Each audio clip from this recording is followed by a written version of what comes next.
கடந்த 20ஆம் தேதி சோழவரத்தை அடுத்த ஜனபஞ்சி தனியார் திருமண மண்டபத்தில் நடந்த பாமக ஆலோசனை கூட்டத்தில் பாமக பிரமுகரான தனது கணவரை தாக்கியதாக அவரது மனைவி சசிகலா அளித்த புகாரின் பேரில் பாமக மாவட்ட செயலாளர் பிரகாஷ், டில்லி, சுதாகர், பிரசாத் ஆகிய 4 பேர் மீது 2 பிரிவுகளில் வழக்கு பதிவு செய்யப்பட்டுள்ளது. சேலம் மாநகராட்சியுடன் அதிகாரிப்பட்டி ஊராட்சியை இணைப்பதை கண்டித்து 100க்கும் மேற்பட்ட பெண்கள் உண்ணாவிரத போராட்டத்தில் ஈடுபட்டனர். தேசிய ஊரக வேலை உறுதி திட்டத்தை நம்பியுள்ள குடும்பங்களின் நிலை பெரிதும் பாதிக்கப்படும் என கூறி சேலம் கோட்டை மைதானத்தில் தனிநபர் வேலைக்கான அடையாள அட்டையுடன் உண்ணாவிரத போராட்டத்தில் ஈடுபட்டனர். விழுப்புரம் மாவட்டம் கண்டாச்சிபுரம் வருவாய் வட்டாட்சியர் அலுவலகத்தில் நில அளவையாளராக ராமமூர்த்தி என்பவர் பணியாற்றி வருகிறார். இந்நிலையில் சுரேஷ் என்பவரின் நிலத்தை அளந்து கொடுப்பதற்காக சரத்குமார் என்கிற இடைத்தரகர் மூலம் 4500 ரூபாய் லஞ்சம் கேட்டதாக கூறப்படுகிறது. இதனைத் தொடர்ந்து சுரேஷ் விழுப்புரம் லஞ்ச ஒழிப்புத்துறை போலீசாருக்கு தகவல் கொடுத்துள்ளார். தகவலின் பேரில் ரசாயனம் தடவிய 4500 ரூபாய் பணத்தினை லஞ்ச ஒழிப்பு போலீசார் சுரேஷிடம் வழங்கியுள்ளனர். அந்த பணத்தினை சுரேஷ் ராமமூர்த்தியிடம் கொடுக்கும்போது மறைந்திருந்த லஞ்ச ஒழிப்புத்துறையினர் கைது செய்தனர்.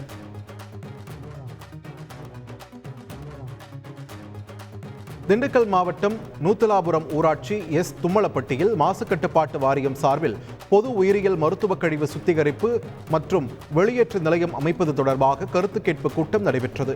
இதில் பங்கேற்ற பல்வேறு கிராமங்களைச் சேர்ந்த மக்கள் சுத்திகரிப்பு நிலையம் அமைக்க எதிர்ப்பு தெரிவித்தனர்.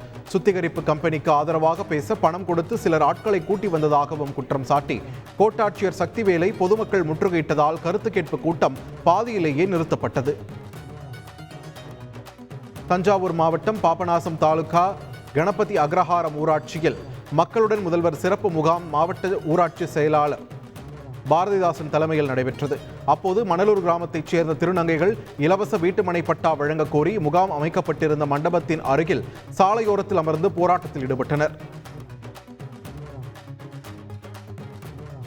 சென்னை பரங்கிமலையில் முன்னாள் திமுக எம்எல்ஏ கண்டோன்மெண்ட் சண்முகத்தின் உடலுக்கு அமைச்சர் உதயநிதி ஸ்டாலின் அஞ்சலி செலுத்தினார். கடந்த சில நாட்களாக உடல்நலக்குறைவால் பாதிக்கப்பட்டிருந்த அவர் சிகிச்சை பலனின்றி உயிரிழந்தார்.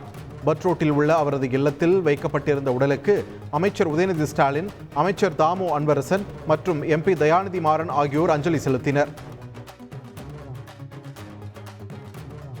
நாமக்கல் மாவட்டம் அரசு பேருந்தில் சீதாராமபாளையம் அருகே அரசு பேருந்தில் இருந்து தவறி விழுந்த தமிழ்ச்செல்வி என்பவர் பரிதாபமாக உயிரிழந்தார். சந்தைக்கு சென்று காய்கறி வாங்கி கொண்டு திரும்பிய அவர் எதிர்பாராத விதமாக பேருந்தின் கதவு வழியாக கீழே விழுந்ததில் தலையில் பலத்த காயம் ஏற்பட்ட நிலையில் பரிதாபமாக உயிரிழந்தார்.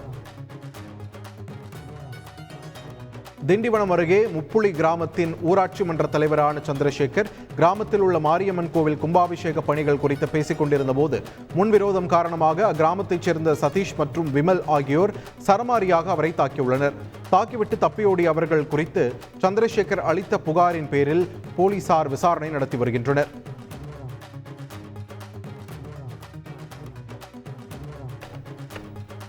இரண்டு திருநங்கை கோஷ்டிக்குள் ஏற்பட்ட தகராறு காரணமாக சென்னை ஓட்டேரி செங்கை சிவம் மேம்பாலம் அருகே காரில் சென்ற திருநங்கை மகாலட்சுமியை அடித்து கார் கண்ணாடிகள் உடைக்கப்பட்டுள்ளன.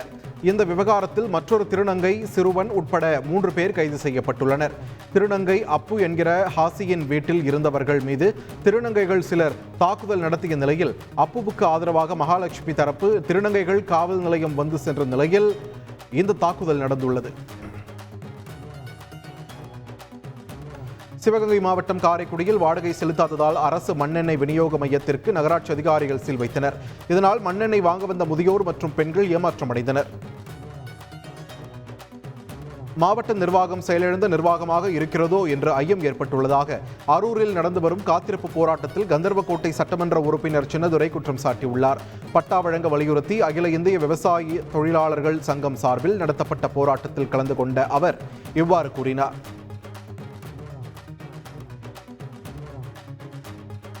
தென்காசி மாவட்டம் சங்கரன்கோவில் அரசு ஆண்கள் மேல்நிலைப் பள்ளியில் 10ஆம் வகுப்பு பயிலும் 2 மாணவர்கள் சைக்கிளில் சாலையை கடக்க முற்பட்ட போது லாரி ஒன்று இருவர் மீது மோதியுள்ளது. இந்நிலையில் லாரியின் டயரில் சிக்கி ஒரு மாணவருக்கு கால் முறிவு ஏற்பட்டது. மேலும் மற்றொரு மாணவர் லேசான காயங்களுடன் அரசு மருத்துவமனையில் சிகிச்சைக்காக அனுமதிக்கப்பட்டுள்ளார். தேனி மாவட்டம் மேகமலையை அடுத்த ஹைவே மலைப்பகுதியில் கஞ்சா பயிரிடப்பட்டிருந்ததாக 4 பேர் கைது செய்யப்பட்டுள்ளனர். தனியாருக்கு சொந்தமான தோட்டத்தில் சட்டவிரோதமாக 50க்கும் மேற்பட்ட கஞ்சா செடிகள் பயிரிட்டு வளர்ந்து வந்ததாக கண்டுபிடிக்கப்பட்டது. இதையடுத்து கஞ்சா செடிகளை வனத்துறையினர் அழித்தனர். தொடர்ந்து நிலத்தை குத்தகைக்கு எடுத்த முருகன், கருப்பசாமி மற்றும் சிலர் பராமரித்து வந்த மேத்யூ, ஜோசப் மற்றும் மணி ஆகிய 4 பேரை கைது செய்து வனத்துறையினர் விசாரித்து வருகின்றனர். தூத்துக்குடி பங்களா தெரு பகுதியில் அமைந்துள்ள கோகுல கிருஷ்ணர் ஆலயத்தில் கிருஷ்ண ஜெயந்தி விழா வெகு சிறப்பாக கொண்டாடப்பட்டு வருகிறது. 3ஆம் நாள் நிகழ்ச்சியில் 100க்கும் மேற்பட்ட குழந்தைகள் கிருஷ்ணர் வேடம் அணிந்து கிருஷ்ணரை வழிபட்டனர். இந்த நிகழ்ச்சியில் தமிழக சமூக நலன் மற்றும் மகளிர் உரிமைத்துறை அமைச்சர் கீதா ஜீவன் கலந்து கொண்டு கிருஷ்ணர் வேடம் அணிந்த குழந்தைகளை தூக்கி வைத்து கொஞ்சி மகிழ்ச்சியை வெளிப்படுத்தினார்.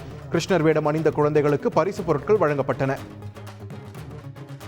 நெல்லை மாவட்டம் வள்ளியூர் அருகே விஸ்வாசபுரத்தில் அம்மன் கோவில் கொடை விழாவை முன்னிட்டு பக்தர்கள் தீமிதித்து நேர்த்திக்கடன் செலுத்தினர். 3 நாட்கள் நடைபெறும் இந்த திருவிழாவின் 3வது நாள் அன்று மஞ்சள் நீராட்டு விழா நடந்தது. இதில் ஏராளமான பக்தர்கள் கலந்து கொண்டு சுவாமி தரிசனம் செய்தனர்.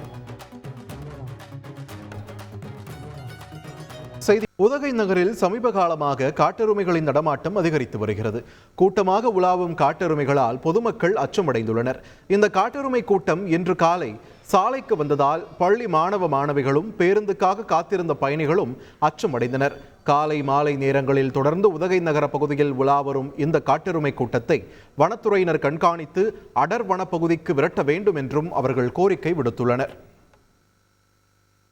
குற்றப்பதிவேடு ரவுடிகளை கண்காணிக்க போலீசார் சோதனையில் ஈடுபட்டனர். புதுச்சேரியில் குற்றச்சம்பவங்களை தடுக்கும் வகையில் போலீசார் பல்வேறு நடவடிக்கைகளை எடுத்து வருகின்றனர்.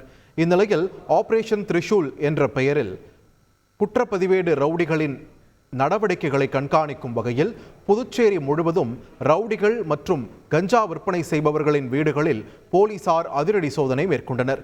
குறிப்பாக பயங்கர ஆயுதங்கள், வெடிகுண்டு, கஞ்சா உள்ளிட்ட போதை வஸ்துக்கள் ஏதேனும் பதுக்கி வைக்கப்பட்டுள்ளதா என்பது குறித்தும் தீவிர சோதனை மேற்கொள்ளப்பட்டது. மேலும் இந்த சோதனையில் சந்தேகத்தின் அடிப்படையில் 30க்கும் மேற்பட்டோரை போலீசார் கைது செய்து விசாரணை நடத்தி வருகின்றனர். 4 வழிச்சாலை பணி நடைபெறாமல் இருப்பதை கண்டித்து பொதுமக்கள் போராட்டத்தில் ஈடுபட்டனர். கள்ளக்குறிச்சியில் இருந்து திருவண்ணாமலை வரை 4 வழிச்சாலை அமைக்கும் பணி தொடங்கி நடைபெற்று வருகிறது. இந்நிலையில் மூங்கில்துறைப்பட்டு பகுதியில் திடீரென கடந்த 1 மாதமாக 4 வழிச்சாலை அமைக்கும் பணி நடைபெறாமல் இருப்பதால் பாதாள சாக்கடையில் இருந்து கழிவு நீர் வெளியேறியது. இதனால் பொதுமக்கள் மற்றும் குழந்தைகளுக்கு நோய் தொற்று பரவும் அபாயமும் சாலை விபத்துகளும் ஏற்படுகிறது. இந்நிலையில் மூங்கில்துறைப்பட்டு பகுதியில் 4 வழிச்சாலை பணியை விரைந்து முடிக்க வலியுறுத்தி வியாபாரிகள் நலச்சங்கம் மற்றும் தன்னார்வலர் அமைப்பு பொதுமக்கள் இணைந்து கடையடைப்பு போராட்டத்தில் ஈடுபட்டதால் பொதுமக்களின் இயல்பு வாழ்க்கை பாதிக்கப்பட்டது. ராமேஸ்வரம் மீனவர்கள் 7 பேரை இலங்கை நீதிமன்றம் விடுவித்துள்ளது. நெடுந்தீவு அருகே மீன்பிடித்துக் கொண்டிருந்த ராமேஸ்வரத்தைச் சேர்ந்த 9 மீனவர்களை ரோந்து பணியில் ஈடுபட்டிருந்த இலங்கை கடற்படையினர் கைது செய்து சிறையில் அடைத்தனர்.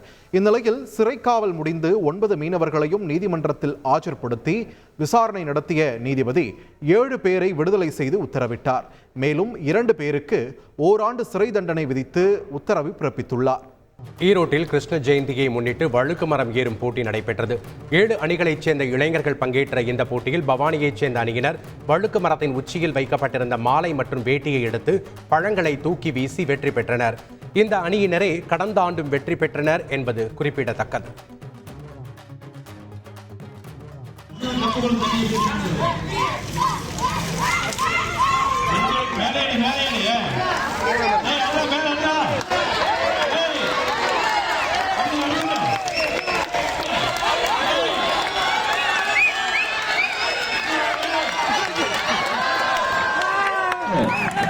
பழைய காலேஜ் இருக்கிற பாட்டு இல்லப்பா, அவன் என்ன முடியும் பாப்பா இல்லப்பா, கைத்த பிடிக்கூடாது, கைத்தோடு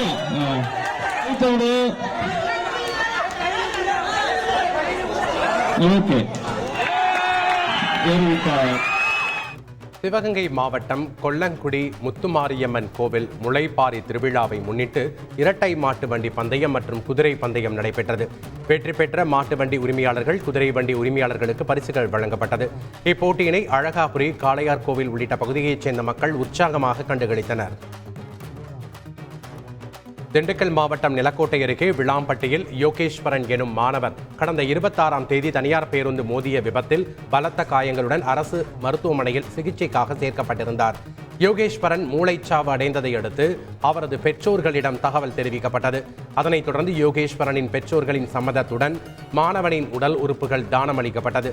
இறுதிச் சடங்கு நிகழ்ச்சியில் அரசு சார்பாக திண்டுக்கல் மாவட்ட ஆட்சியர் பூங்குடி கலந்து கொண்டு மாணவனின் உடலுக்கு மலர் வளையம் வைத்து அரசு மரியாதை செலுத்தி அடக்கம் செய்தனர். தென்காசி மாவட்ட காவல் கண்காணிப்பாளர் சீனிவாசன் அளித்த உத்தரவின் பேரில் தென்காசி நகர் பகுதி முழுவதும் துணை கண்காணிப்பாளர் நாகசங்கர் தலைமையில் 15க்கும் மேற்பட்ட போலீசார் இரவு முழுவதும் வாகன தணிக்கையில் ஈடுபட்டனர். நகர் பகுதிகளில் பேரிகார்டு தடுப்புகள் அமைத்து இரவில் உலா வரும் வாகனங்களை தடுத்து தீவிர தணிக்கைக்கு உட்படுத்தப்பட்ட பின்னர் அனுமதித்தனர். குற்றச்சம்பவங்களை தடுக்கும் வகையில் போலீசார் இச்செயலில் ஈடுபட்டுள்ளனர். திருப்பூர் மாவட்டம் மடத்துக்குளம் அருகே கனியூர் பேருந்து நிலையம் பகுதியில் பேருந்திற்காக காத்திருந்த பொதுமக்களையும் பள்ளி மாணவ மாணவிகளையும் தேனீக்கள் கொட்டியது.